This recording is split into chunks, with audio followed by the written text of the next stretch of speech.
I know Sister Helen 40 years later, who is an activist and much more savvy to the workings of the political system and the prison system, and much more attuned to the suffering of everybody involved, not just concentrating on... With the guards, too, and what they... The victims' families. Right. Everybody that it affects.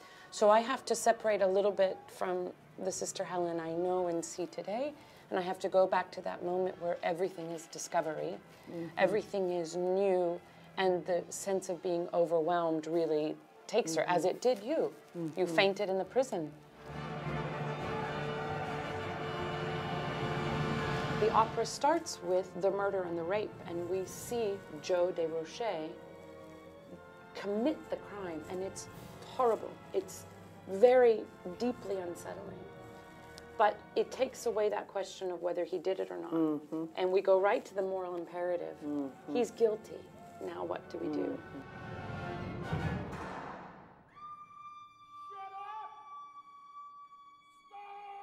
The interesting thing about Pat Sonia, he never really asked me to come. He never asked me for anything.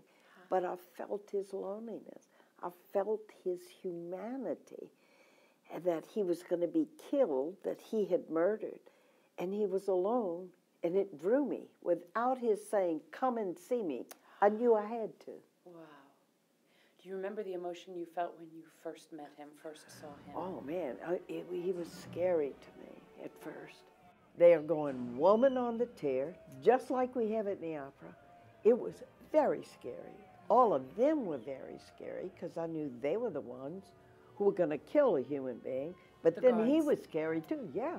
He was scary too. And so they locked me in a room, and they said, well, go get your man. The opera really captures it.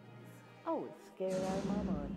And when then they brought him, they locked him in a very small place, and I had this heavy steel grate, and I looked, and there he was, and he was smiling, and he said, you came. Thank you, Sister Helen. And it was that moment I went, he's a human being. Yeah. And it never changed after that.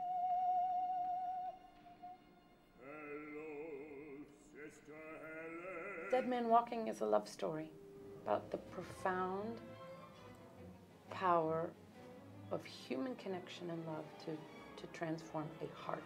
It's a call to be deeply alive in a way that we have not been before. I mean, it's what it did for me. It's what it does for people who experience it.